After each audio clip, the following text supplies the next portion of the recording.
Bonjour à tous et bienvenue dans Polititalk, 3e numéro dans cette semaine de décembre. Bonjour Léa. Bonjour à tous. Bonjour également à nos deux invités, Damien Lempereur qui est avec nous, porte-parole de Debout la France, bonjour. Bonjour. Et Paolo Levi, journaliste italien, résident à Paris pour la Stampa et l'agence italienne, l'AFP italienne. Bonjour.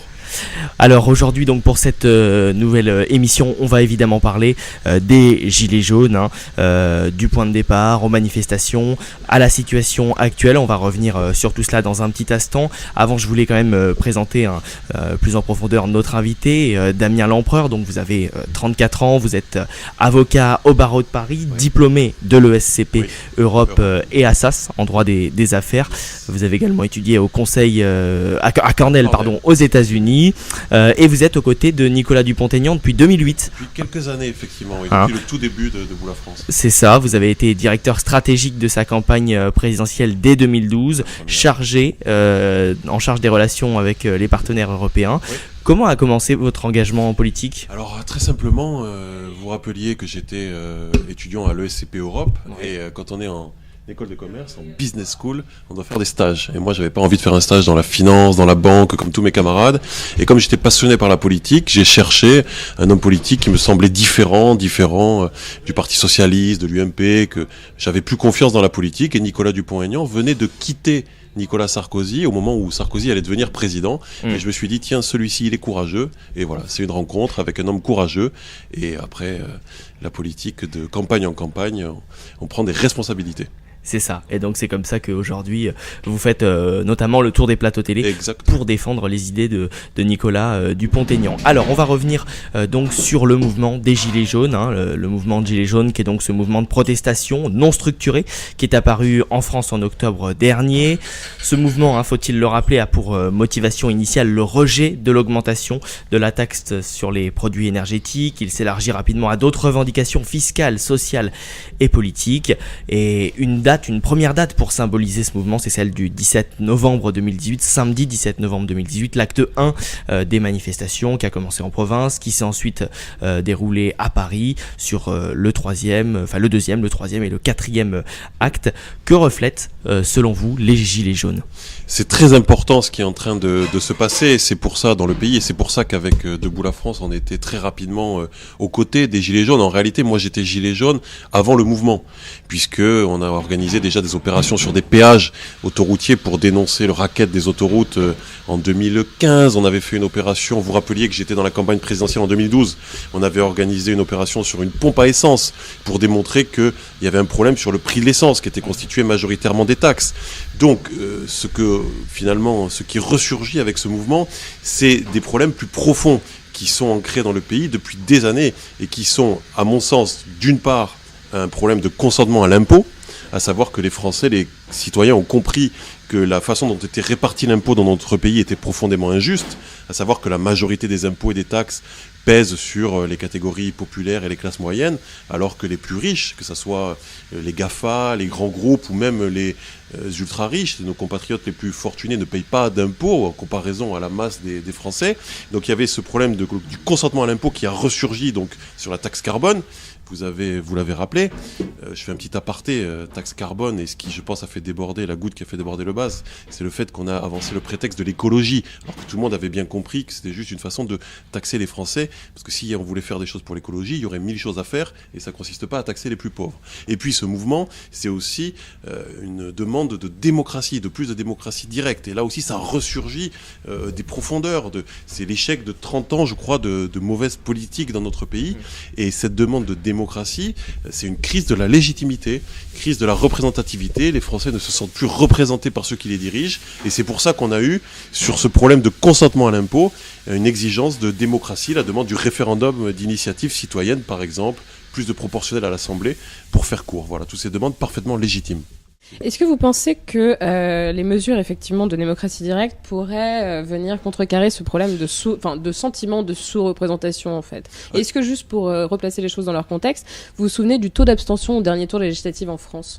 Il était supérieur à 55% de mémoire, donc massif, gigantesque. Est-ce qu'on peut vraiment parler d'ailleurs de démocratie entre nous quand il y a des taux d'abstention qui sont aussi élevés, quand des centaines de milliers de compatriotes ne sont pas inscrits sur les listes électorales, quand vous avez un système de financement des partis politiques qui fait que c'est quasiment impossible pour un parti nouveau d'intégrer la vie politique, et quand vous regardez le premier tour de l'élection présidentielle et vous prenez les scores, par exemple, de Marine Le Pen, Nicolas Dupont-Aignan et Jean-Luc Mélenchon, qui ont fait presque 50% des voix au premier tour, 45 à peu près, et qui sont représentés par moins de 20 députés. Donc oui, il y a une fracture démocratique. Et je pense que ces mesures... C'est pas la même élection.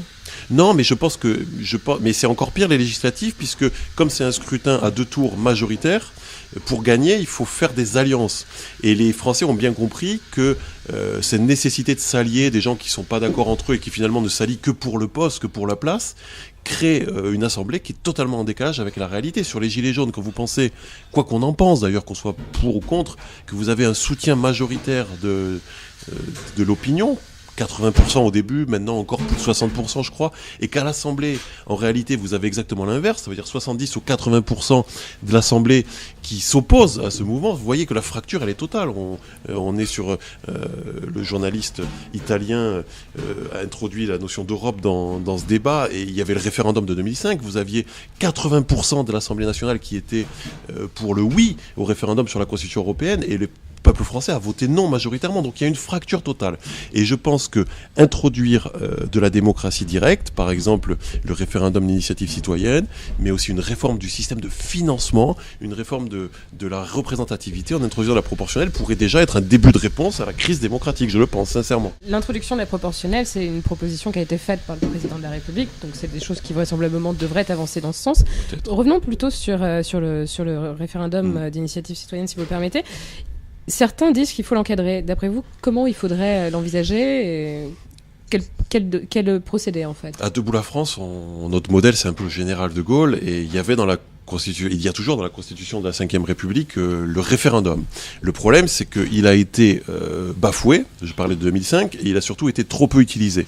On n'a jamais demandé leur avis aux Français sur les questions fiscales, sur un sujet polémique, par exemple, comme l'immigration, la régulation des flux migratoires, qui est un sujet normal dans toutes les démocraties. On n'a jamais consulté les Français.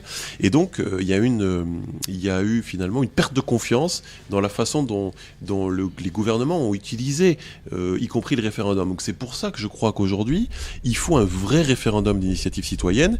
Et moi, je ne crois pas qu'il faille l'encadrer par, comme aujourd'hui, le soutien de parlementaires, députés ou sénateurs. Voilà, tel qu'il existe. On a déposé, nous, une proposition qui n'a pas été suivie des faits, puisqu'il faut des centaines d'élus qui le valident. Donc je pense, moi, qu'un référendum d'initiative citoyenne, avec un seuil, bien sûr, un peu comme en Italie, en Suisse, qui correspondrait en France, ramener à la population peut-être à 500 000, 600 000 signatures, sans verrou parlementaire, pourrait être une bonne question. Après, moi, je fais confiance aux Français, une fois que le sujet est posé, pour juger, pour arbitrer. Est-ce que c'est bon ou pas? Il y aura des débats, mais je ne pense pas qu'il faille mettre trop de verrous institutionnels. J'ai confiance dans le bon sens populaire. En tout cas, c'est notre avis à Debout la France. Et en matière, en termes plus organiques, disons, est-ce que vous pensez que ce référendum serait en mesure d'être applicable à n'importe quel sujet, à n'importe quelle question? Oui, moi, une séparation aujourd'hui du domaine réglementaire et législatif, typiquement. Est-ce que vous pensez que c'est quelque chose qui doit empiéter sur le domaine réglementaire? Est-ce que ça doit être réservé au domaine législatif?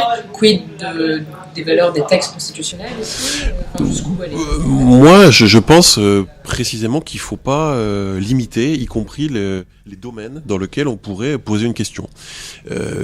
À Debout la France, nous sommes très critiques et même nous sommes radicalement opposés à la suprématie des décisions supranationales sur le droit français.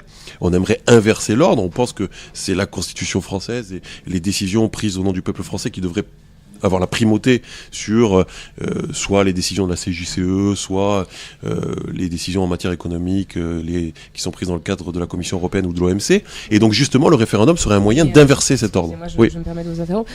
Dans le cadre de l'Union européenne, bon, pas la CJCE puisque c'est une juridiction donc indépendante, on espère. La CEDH, oui, d'accord. La CEDH et la CJCE par ailleurs. CJUE pour être plus précis aujourd'hui. Le reste, ce sont les États en fait qui font les mesures. C'est-à-dire qu'au sein de l'Union européenne, on est certes dans le supranational, mais ceux qui décident, ce sont les États. Et c'est la même chose au sein de l'OMC. Eh ben moi, on croit. La souveraineté reste. On a une analyse sur ça radicalement différente.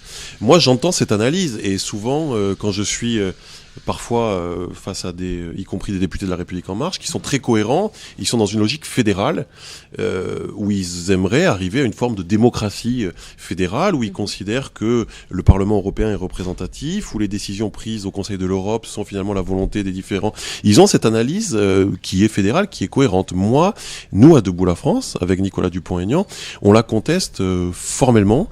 On pense que la façon dont devrait s'organiser l'Europe est sur la forme des coopérations. Donc c'est un modèle totalement opposé.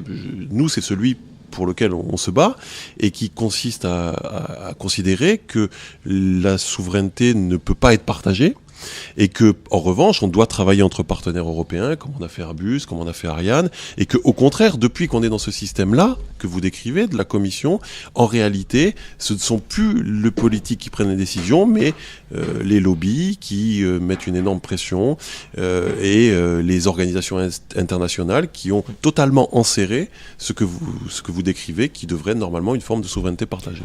Pour revenir un petit peu à notre sujet, Damien Lempereur, on s'éloigne et puis en même temps c'est lié. Quand même des sujets qui sont liés, parce que ça fait partie des revendications des Gilets jaunes aussi, qui demandent peut-être un petit peu moins d'Europe et plus de souveraineté. Emmanuel Macron...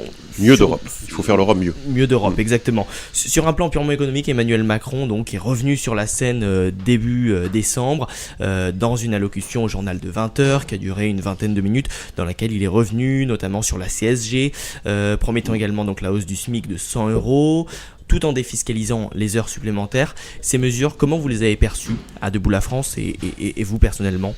Et je pense que Emmanuel Macron a raté... C'était sa dernière carte en réalité, cette intervention. 21 millions de téléspectateurs, les Français, les Gilets jaunes notamment, attendaient beaucoup. Et en réalité, il s'est trompé dans l'enjeu, c'est-à-dire qu'il a lâché un petit peu. Il a d'ailleurs entre nous vraies fausses mesures, parce que sur le SMIC on voit le cafouillage. Sur la retraite, il a lâché un peu sur la CSG, mais il n'a pas réindexé les retraites sur l'inflation. Et en réalité, ce que les retraités vont payer en perte d'indexation sur l'inflation jusqu'à la fin du mandat, c'est beaucoup plus que la CSG.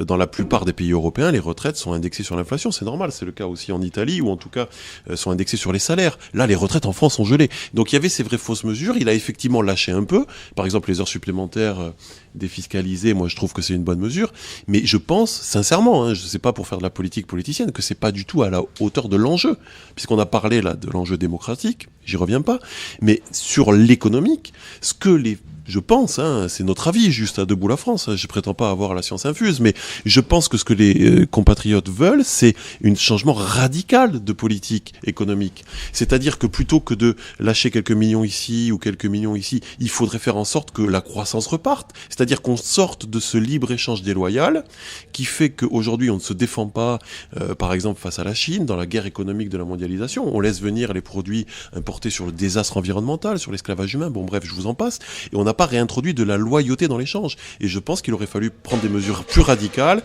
de protectionnisme intelligent, de relocalisation des emplois sur le continent européen, par exemple. Bon, bref, faire tout ce qui est interdit aujourd'hui, on y revient par les règles de l'OMC, etc. Alors justement, on va à présent, parce qu'on parle quand même beaucoup d'Europe, de souverainisme, on va quand même à présent accueillir Paolo Levi, qui est avec nous et qui vous écoute sagement depuis tout à l'heure. Je vous avoue qu'il fait quelques petites moues sur certaines de vos déclarations. Paolo, on va vous écouter parce qu'on aimerait quand même avoir votre avis sur cette crise, parce qu'on peut parler de crise des Gilets jaunes, sur cette crise de la représentativité politique en France. Comment vous percevez ça de votre œil d'Italien, mais également de votre œil d'Européen ?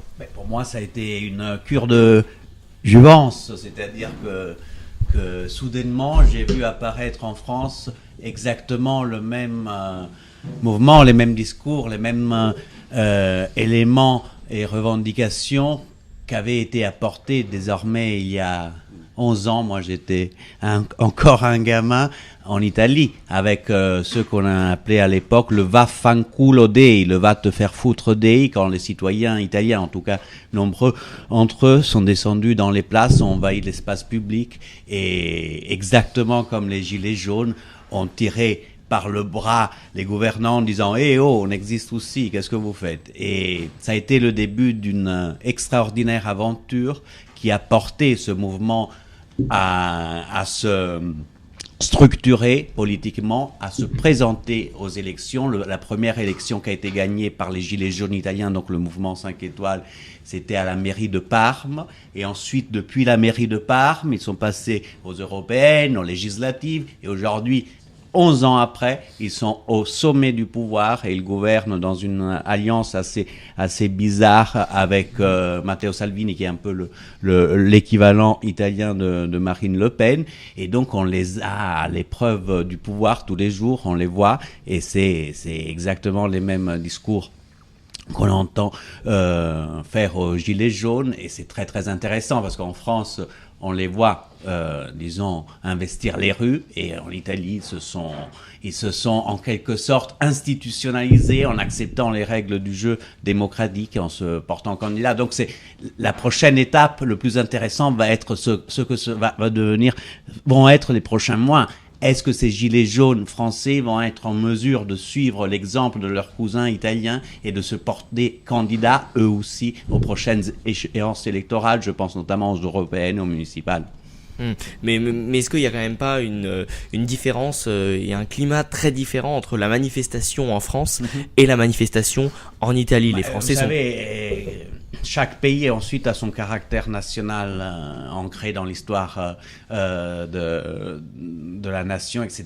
Donc c'est vrai qu'en France, il y a plus une tendance à tout casser. Ces scènes-là de violence, on les a jamais vues en Italie. Les gilets jaunes italiens, c'est-à-dire pendant les Vaffanculo Day, les va te faire foutre Day, on n'a jamais touché, même pas à un poteau de l'électricité, parce que non, c'est pas une façon de faire qu'ont les Italiens. Ça a été ça a été des manifestations massives dans les rues, mais jamais on a vu les scènes de casse qu'on a vues à Paris, etc. Mais après, ça c'est juste des caractères nationaux. Nous, on est un peu plus placide comme population. Ici, il y a une violence qui bouillonne, et probablement c'est aussi dû au fait que, effectivement, comme a été rappelé à maintes reprises ces derniers mois, l'Italie n'a pas cette centralisation française où tu as Paris et ensuite tu as ce qu'on appelle la province. Mais qu'est-ce qu'elle est méprisante, cette expression, la province? Si moi je suis à Rome et je dis la province, je risque de me faire taper dessus par un Milanais, un Napolitain, un Palermitain qui me disent « Oh, la province quoi? C'est toi la province ». Ça n'existe pas. Et ça, c'est incroyable, il faut aller voir au fin fond de l'histoire. C'est le seul héritage que les Jacobins ont repris de la monarchie absolue, c'est-à-dire cette hyper-centralisation de Paris qui fait en sorte, moi-même j'en fais la preuve chaque jour en devant faire le correspondant ici, on a du mal à comprendre ce qui se passe au-delà du périphérique. Alors, un journaliste correspondant en France a du mal à le comprendre, j'ose pas imaginer des gouvernants. Donc, Damien Lempereur, vous en pensez quoi de cette situation et de la manière dont finalement la France a été regardée, que ce soit en Italie, mais que ce soit également en Europe, dans le monde voilà, les chefs d'État étrangers ont quand même pas été très tendres avec la France et avec les Français.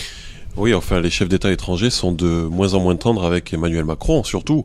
Et je pense que la situation dans laquelle Emmanuel Macron met le pays, effectivement, est très compliquée, y compris sur la scène internationale.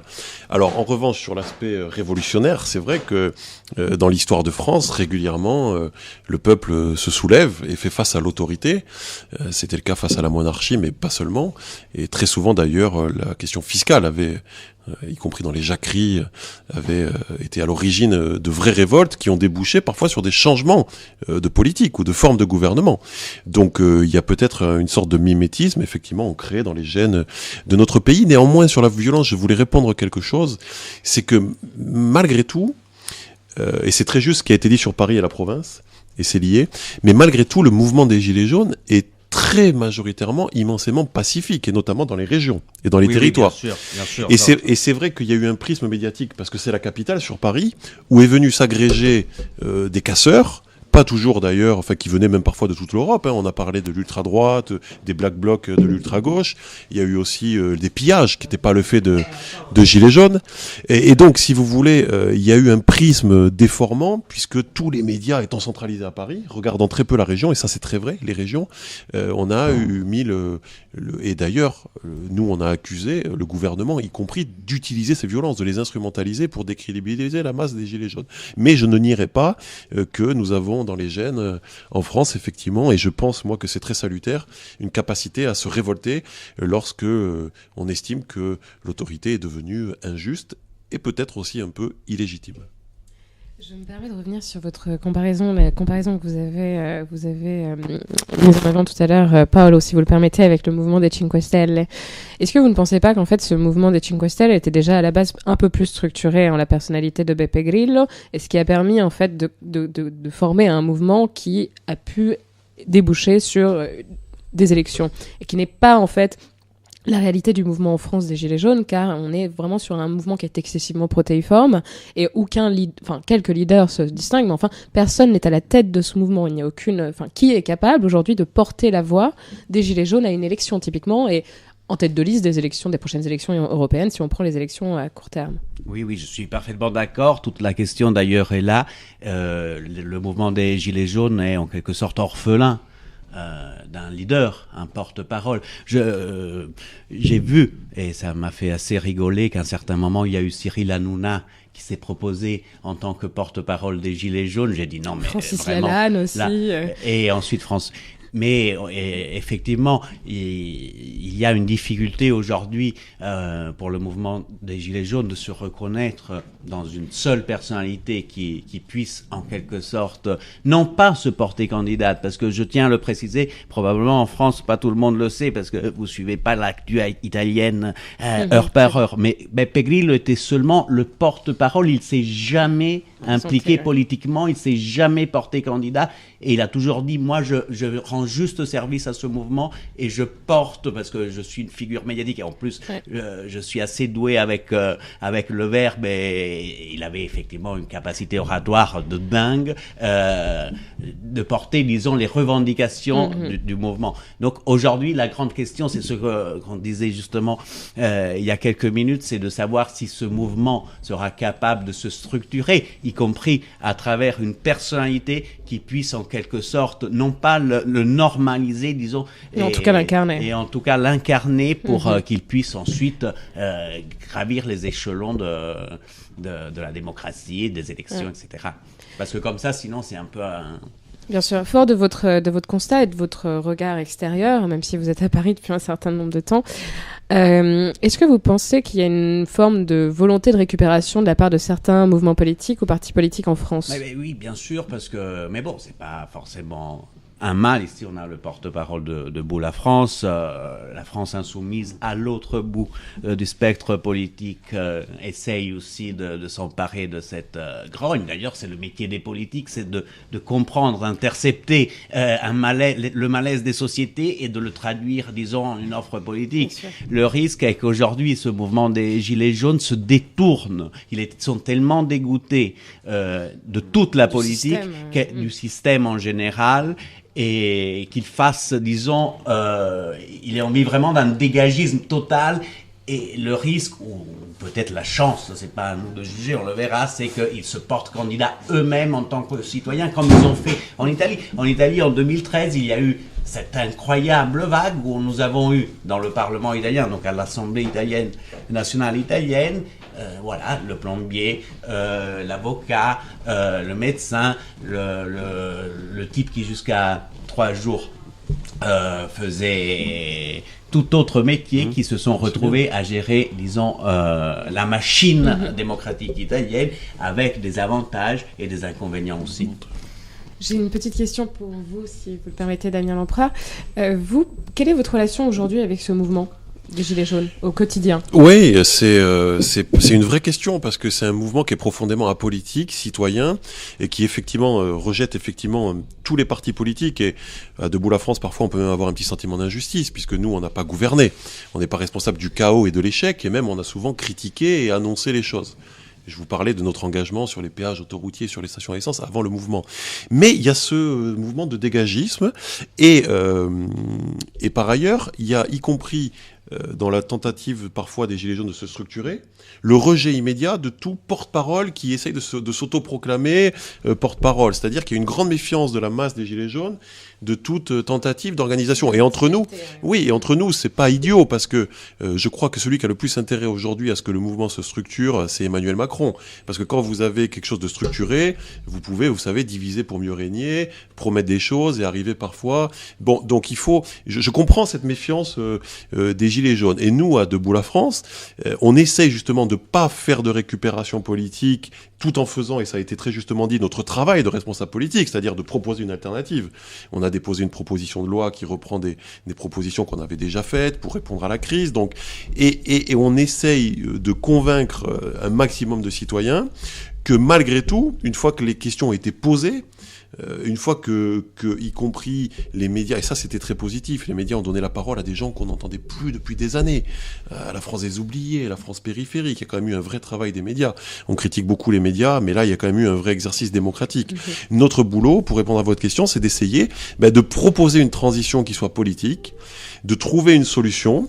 En Italie, on a vu que cette solution finalement est passée par une sorte de coalition, et nous on pense qu'il faudra aussi en France arriver à une forme de coalition pour prendre le pouvoir, un peu à l'image de ce qui a été fait en Italie, c'est vrai, et sortir de, c'est notre avis, 30 ans de mauvaise politique. J'ajoute, juste pour conclure, que paradoxalement, nous sommes à Debout la France plus proche historiquement du mouvement 5 étoiles. J'ai eu la chance de rencontrer BP Grillo à Bruxelles notamment, que de la Ligue, puisque voilà, notre ADN était plus dans cette forme de contestation un peu gilet jaune que dans la forme d'expression de la Ligue, qui en Italie quand même a une histoire qui est pas forcément gaulliste. Mais ils ont fait la coalition, et nous on pense aussi qu'il faudra faire cette forme de coalition. Merci. Vous parliez d'une proposition de loi qui a été donc déposée à l'Assemblée nationale. Est-ce que vous pouvez nous en donner quelques éléments, oui, et aussi savoir si elle a une chance d'être inscrite à l'ordre du jour de l'Assemblée ? Non, malheureusement, pour être très franc, le système à l'Assemblée nationale il n'y a aucune niche pour vous ? Est tel que, même si on arrive à rassembler tous les non-inscrits, on peut citer par exemple Jean Lassalle, qui a fait des choses avec nous, on a des sénateurs aussi non-inscrits. Quand vous avez une majorité absolue à La République En Marche, votre projet de loi ne passera jamais. Et c'est bien le problème. Je ne vous dis pas que la proposition de loi, en l'occurrence, passera ou non. Je vous demande juste si elle a au moins une chance d'être inscrite à l'ordre du jour même pas le et filtre. D'être débattue. Non, elle passera même pas le filtre des commissions, etc. Parce que c'est malheureusement comme ça qu'est organisé. On pourra éventuellement proposer des amendements sur les projets de loi qui sont inscrits, mais cette proposition en tant que telle ne sera pas inscrite, et c'est précisément un problème. Et sur le fond, parce que c'est aussi votre question, on a proposé différents types de mesures. Donc pour faire très court, déjà l'annulation de toutes les taxes supplémentaires qui ont été apposées de façon injuste, mais au-delà, l'idée qu'il faut changer de modèle. Tout à l'heure, je vous parlais du modèle économique. Un seul exemple, parce qu'on n'a pas... c'est bien, on a du temps avec vous pour développer, mais on n'a pas non plus 3 heures, et on pourrait parler de politique économique pendant des heures. Mais une seule mesure, les travailleurs détachés. C'est-à-dire la façon dont est organisée au sein de l'Union européenne la mise en concurrence des travailleurs vers le bas. Puisqu'on peut, et c'est la règle de l'Union européenne, je dis pas, c'est comme ça que c'est la loi européenne. On peut venir travailler en France, quelle que soit sa nationalité, et ça c'est bien, c'est normal. Mais l'employeur qui vous embauche ne paiera pas les charges sociales en France. Si vous êtes polonais, roumain ou même italien, bon, c'est pas le cas des... Oui, l'Europe essaie d'avancer sur ces mesures, effectivement. Mais ça, c'est quelque chose qui me semble profondément injuste, alors que normalement, ce que devrait produire la coopération européenne, c'est plutôt éventuellement des échanges, y compris le travail, mais en faisant monter le niveau social vers le haut. Disons et là, c'est le contraire. Excusez-moi, comme justement on a un peu de temps pour développer, disons que ça, ce sont typiquement des ajustements à la marge. Qu'est-ce qu'aujourd'hui, Debout la France, en tant que parti politique, propose comme système économique ? Vous dites qu'il faut une refonte complète. Quel est votre projet ?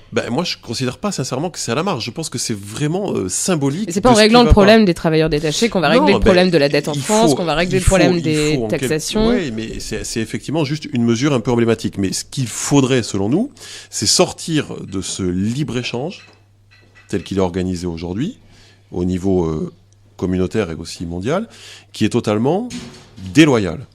Et on aimerait réintroduire, nous, ce qui est aujourd'hui interdit par les règles de l'Union européenne, une priorité à la relocalisation sur le territoire européen ou sur le territoire national, par la mise en œuvre d'un protectionnisme intelligent, par exemple, qui permettrait de taxer les produits s'ils sont fabriqués en Chine dans des conditions inimaginables, et de favoriser les relocalisations. Et là aussi, on a plein de mesures, mais par exemple, on parle beaucoup de l'ISF, l'idée de réintroduire l'ISF. C'est marrant d'ailleurs, comme la gauche, une révolte d'opposition à de nouvelles taxes, propose finalement de rétablir une taxe.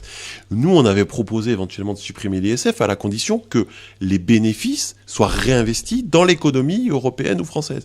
C'est-à-dire qu'il faudrait... Donc sur la partie immobilière. Oui. Il faudrait qu'il y ait, à notre sens, à chaque fois, une incitation à produire en France. Alors, il y a les sujets environnementaux. Comment est-ce qu'on peut avoir une politique écologique, environnementale, si le continent est ouvert à tous les vents ? Et je pensais, là, en parlant de la Chine, à la condition des animaux. Ça peut paraître un détail, mais la façon dont sont traités les animaux, agroalimentaires, mais aussi les vêtements, etc., on ne peut pas continuer à accepter des produits comme ça et imposer des normes en France. C'est-à-dire, on est dans un système totalement inversé, où on s'impose à nous-mêmes des normes que les autres ne respectent pas. On interdit à nos entreprises l'intelligence artificielle, la recherche contre le cancer, les énergies dans les océans. On a la 2e surface maritime du monde en France. La Chine, l'Inde, les États-Unis investissent des milliards d'euros. La Chine dans l'intelligence artificielle. Ils subventionnent, c'est de l'argent public, c'est une forme de planche à billets. C'est interdit par l'Union européenne. On est dans un dogme. Donc si vous voulez, on propose, et même si on a du temps, on pourrait en parler pendant des heures, il faut faire éclater tous les dogmes qui consistent à interdire toute forme d'investissement dans l'avenir, qui consistent à accepter tout échange déloyal et qui consistent à refuser toute protection. Je note juste qu'il y a une industrie qui est protégée en France, c'est l'industrie du luxe. Alors, c'est deux industries. C'est l'industrie, c'est l'exception culturelle, du cinéma, des artistes. Il y a un protectionnisme. On peut subventionner le cinéma, on se protège, il y a de l'argent public. Là, c'est autorisé, parce que c'est les artistes, les comédiens. Et c'est très bien. Je voyais l'autre jour un reportage sur un chef étoilé d'un grand palace parisien.